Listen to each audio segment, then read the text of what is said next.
Secondary healthcare is stuff like if you have an accident and you're paralysed in your back, you have the emergency treatment, that's primary healthcare. But the secondary healthcare, maybe you need some physiotherapy, maybe you need some help rehabilitating because you can no longer walk. This is secondary healthcare. And now, asylum seekers and migrant workers are expected to pay for this, expected to pay private hospital prices to be able to access these services. But not only that, the government, for many years now, have been trying to pass a bill that would see primary health care made. They would have to pay for primary health care. So this means that in a few years we could have a situation where you have asylum seekers or immigrant workers who are pregnant and do not get access to a midwife. That is what the government and the Ministry of Health are proposing. And it's not like these people can afford to pay for private health care. Many asylum seekers live on vouchers. They don't actually get any money, they live on vouchers. They have to do all their shopping in Morrison's. Or if they want, they can use the voucher to go to Starbucks and get a coffee. But what's the point? If you're only getting £35 of vouchers in a week, you can't afford to go to Starbucks and buy a coffee for £3 when you've got to feed your family on £35 a week.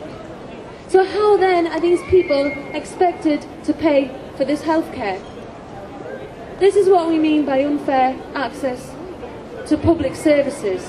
Not only that, immigration lawyers, that's another situation. Immigration lawyers are slowly and surely being shut down. They're giving fewer and fewer licences out. If you represent an asylum seeker or even give legal advice to an asylum seeker and you are not an immigration lawyer, you can have your whole solicitor or lawyer licence revoked. They are deliberately trying to undermine lawyers and solicitors to support immigration and asylum cases. Not only that, the majority of asylum seekers fail when they first come here. That means that they come to Britain, they do what is their legal duty, and they go to the Home Office, they go to the police, and they say that they are an asylum seeker. Now, when somebody has done that, it doesn't matter what status they have, whether their case is accepted or refused, but they are an asylum seeker. There is no such thing as an illegal asylum seeker, because if you have gone to the police, if you have registered as an asylum seeker and you have a case, then you are legal. You are legally an asylum seeker. There is no such thing as an illegal asylum seeker. This is a term that has been used, has been twisted, has been manipulated from the media. Yes, your case can be refused, you can be a failed asylum seeker, but you are not and will never be an illegal asylum seeker. So what happens when the majority of people come to Britain to seek asylum, which is their right under the 1951 UN Geneva Convention? What happens is that the majority of people, about 75 to 80% of asylum seekers, fail on their first case. It's almost as if the government looks, it's like a lottery, like a postcode lottery, and they just refuse people. I know people from the northeast who have been involved in TCAR, and the Home Office has turned around to them and said that they don't believe, they don't accept the torture marks that they have. They say that they believe that the torture marks were done with self-harm.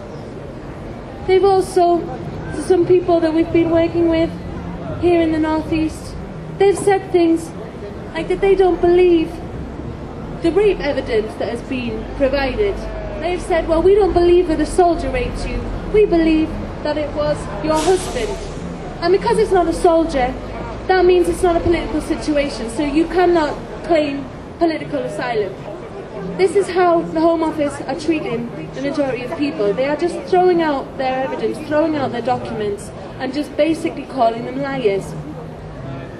Can you imagine how much it takes to leave a country where you were born, where you have life, where you have a life, where you have a job, where you have your family?